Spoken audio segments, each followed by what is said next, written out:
Well, good evening, friends. Mark Holmes here, and as always, I want to thank you all for watching, commenting, subscribing, and being part of the Jobu Sports Report. Without you guys and you ladies, this literally does not work.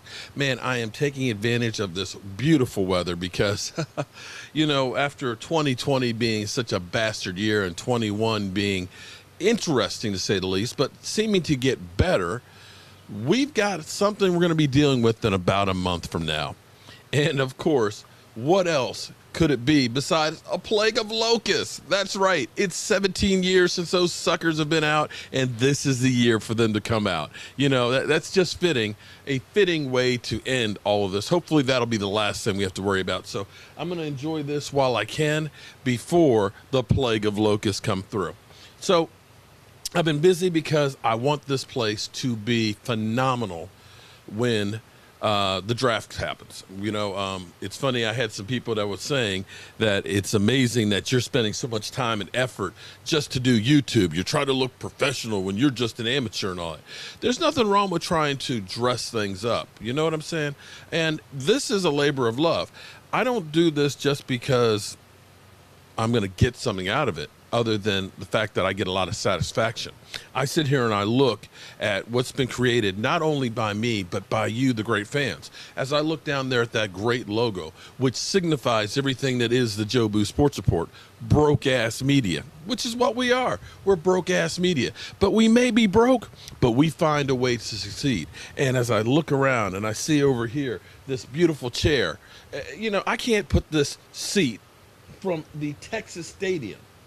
You guys understand, this is a piece of history. This is like the Smithsonian, okay? Fans who were there, part of those Super Bowls, those 5 winning Super Bowls, those seasons, sat in those seats. I can't just put that just anywhere. We got to build something nice. And I'm also building this because some of you fans out there, you're going to be right here enjoying the games with us and being part of the show. So that's why I've been working so hard to get this stuff together. And in about 3 weeks from today, we got the draft. And boy, do we got a lot of work to do. In the meantime, something interesting happened today. As I was doing some work and stuff, I was watching Speak for Yourself. Speak for Yourself is actually one of the better shows that are out there. I actually like the format as opposed to Skip Bayless and all running and yelling and screaming and fighting and my Dallas Cowboys and the fake juice. You actually feel pretty good about Marcellus Wiley and Acho. They do a really good show and a real good debate. You know, again, it's all back to being opinion-based, but it's actually really good. And the topic, or one of the many topics, was who is on the bigger hot seat, Dak Prescott or Mike McCarthy? For me, that's an easy one. It's Mike McCarthy, because you just gave your quarterback a $40 million a year contract. He's going to be around for at least a few years, at least 2 of those. I can't say the same about Mike McCarthy. Mike McCarthy, well, he gets a pass for the first season because of COVID. Let's be clear, because of COVID. But unlike Jason Garrett, who was part of the family, Mike McCarthy, well, you're a coach.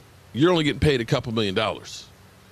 We got $170-some million invested in that guy. That dog can hunt. Now, can you figure out where you need to go hunting is the question. But let's go through and let's check them out and see what they had to say about the situation. The problem right here in this situation, because this is a world of second chances. I get it. But no matter what people try and tell you and lie about second chances, 2 chances. There's 2 dudes that are in the Hall of Fame are going to be in the Hall of Fame when it's all said and done. You have 2 Hall of Fame elite caliber quarterbacks.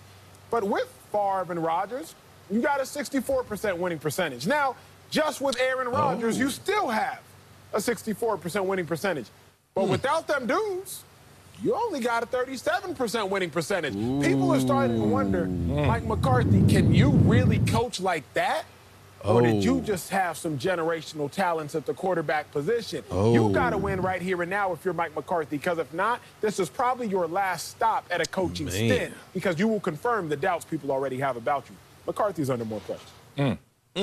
Okay. Wow. Listen to you guys being in cahoots. You guys have been around each other too long, taking the same take. These guys going with the coach. I mean, I was initially prepared to go in here and say Mike McCarthy, but I feel like we're letting Dak Prescott skate without putting any pressure on him. I mean, we just paid him $40 million. We just said and recognized by paying him that we're saying he's a top 5 quarterback. Now, I'm in Dak Prescott's camp and thinking that he is an elite player, but there's some pressure that comes along with that big check. Now, I know that check has already been direct deposited, and so you feel good, you sleep comfortably at night, but there's still something about that internal pressure to prove it to everybody. Because that's right. When he walks onto the field, he knows it. He walks onto the practice field. Everybody's like, hey, man, Dak Prescott got that money. Dak Prescott a $40 million dude. When that ball starts skipping on the ground, people begin to wonder, hey, is Dak really that dude? That ankle doesn't look right. Is he really capable of putting us on his back? When we begin to add up some of the pieces that we may have to subtract because we have Dak making that money, there tends to be a little more pressure on him. So, yes, Mike McCarthy is definitely under the gun. This guy has not won double digits in terms of a season since 2016, and you are beginning to doubt if he can win without an elite or a Hall of Fame level quarterback. But there's definitely some pressure on Dak Prescott's shoulders to prove to people he is worth all of that $40 million that's coming his way this year. Yeah, I hear you, Bucky, zigging when we're zagging up here. And I can do the same thing as you can. But at the same time, in priority, it's Mike McCarthy because the consequences are just graver for him versus Dak Prescott. Second chances don't start at square one. That's what I was saying in the earlier part of this discussion. Like, he's already on thin ice. Now, it's not a hot seat yet, but that hot seat can warm up this year and burn through that thin ice, and all of a sudden he's going to fall through and be gone. Think about it. His last 3 years as a coach, 7 wins, 4 wins, 6 wins. Damn.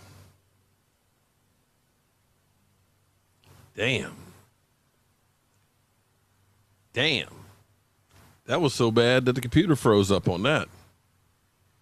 Wow. Now, it's not a hot seat yet, but that hot seat can warm up this year and burn through that thin ice, and all of a sudden he's going to fall through and be gone. Think about it. His last 3 years as a coach, 7 wins, 4 wins, 6 wins. Wow. I'm going to stop it right there because it literally keeps freezing in that same spot. But, yeah, that's not good. That is not good when we're talking about a head coach. Now, I'm going to say this much because here's the thing. I'm not saying that there's not pressure on Dak Prescott because there is pressure on Dak Prescott because Lord knows you have one incompletion. Cowboy fans are ready to bench you, okay? I mean, literally, you've got no margin for error. But I remember what Jerry Jones said after getting rid of Jimmy Johnson. With the team that I put together, any number of 500 coaches could coach and win a Super Bowl. And if you didn't believe in Jimmy Johnson after winning back-to-back Super Bowls, after taking a franchise that literally was rock bottom, if you think that Mike McCarthy is untouchable after 2 seasons, I dare say nah. If this season goes south badly, I can guarantee you Mike McCarthy will be gone. On the same note, I haven't heard Jerry Jones say that there's 500 quarterbacks out there with the team that he put together that could go ahead and bus drive their way to a Super Bowl. I haven't heard that one. So I'll see what you guys think, but I think Mike McCarthy truly is on the hot seat here. The Joneses, I think Jerry Jones, much like I have realized, I'm 55 years old, that I'm not going to live to be 110. I've got less days in front of me than I do behind me. And I think Jerry Jones is realizing that, and that puts a sense of urgency on winning right now. We'll have to wait and see. Hopefully, this isn't a case where we got to look back and say, you're on the hot seat.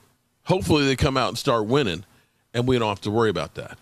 But the final thing in here, is you can't really put it all on Mike McCarthy.